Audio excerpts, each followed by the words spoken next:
Hey guys, this is Mr. Kopitsky here. I just wanted to talk a little bit about some of the issues that you may have, or explain a little bit on how we're going to analyze political cartoons, okay? Try to square this up. Basically, cartoonists love to express ideological points of views by cartoons and show some humor and state their position on a particular controversial issue by using symbols and images to make you think in sort of a critical and sometimes humorous way. So cartoonists use three main elements to convey their point of view: symbols, captions, labels, which contain words, and exaggerations, okay? Exaggerations overstate or magnify a problem or physical feature or habit, okay? So as you do this assignment here for this week, there are some symbols, I guess, that maybe you should look for, and some examples of symbols. These aren't comprehensive. There can be other symbols in political cartoons, but, you know, this kind of makes sense. Peace symbol would be a dove, an olive branch, a victory sign, the scales of justice. Representing America, it could be Uncle Sam, the old guy with the beard and hat. A flag, stars and stripes, Lady Liberty, etc. Democrats tend to be represented by the donkey. That's the symbol of their party. Republicans tend to be symbolized by the elephant, which is a symbol of their party, or the letters GOP, Grand Old Party. Death, vulture, skeleton, skull and crossbones. Love, heart and cupid. Money, dollar bill or dollar sign. In other words, there are all kinds of different symbols that you may see in political cartoons for an author to or illustrator to express an idea quickly to you. So here's some other ones. Capitol building is Congress. A pig is fat and wasteful. That's for wasteful spending that we call pork spending. Breaking this down, there's a little acronym that we developed to help you guys decode political cartoons. And to do that, you want to look at the symbols, the words, emotions, exaggerations, people, and actions, okay?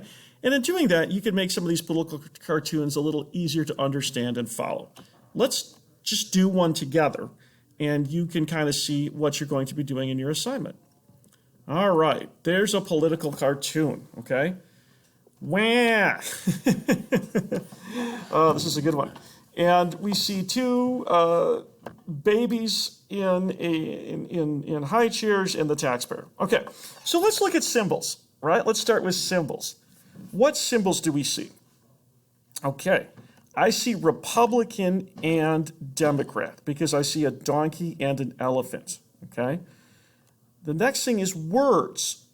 Well, I see the crying, wah, and I see the word taxpayers. So we know that the mom there represents taxpayers, okay? Emotions and exaggeration. Look at the emotions. Look at her face. She is what? What word would you say? Exhausted, overwhelmed, right? She is in disbelief. The donkey and the elephant are crying, and they're having a tantrum. And that wah looks really exaggerated, right? That's a huge wah. They're crying really loudly. It's clear that they're throwing a huge type of tantrum. The people, there's the housewife there, but she represents the taxpayers, right? And actions. I guess the actions are the tantrum of the two children that are behaving like children, little babies, and the action of the mom just sort of staring off glazed into space. So taking all those things combined, we can put this together to come up with a meaning here, and we can also get the artist or the illustrator's political viewpoint.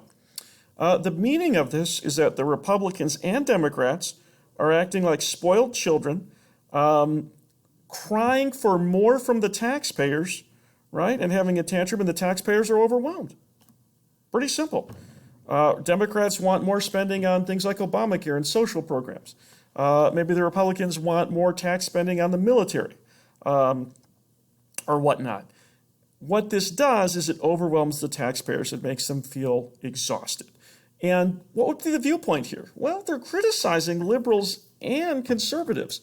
Sometimes fiscal conservatism tends to be more of a conservative trait or viewpoint, or we associate with less government spending on the right. But I think this is kind of a moderate viewpoint. They're criticizing both parties as overwhelming the taxpayers and not being very responsive. So that's how I would interpret this particular cartoon. There are a couple for you guys to do for next week. And if you have any questions, again, we'll have that question and answer review time to get some help. Thanks.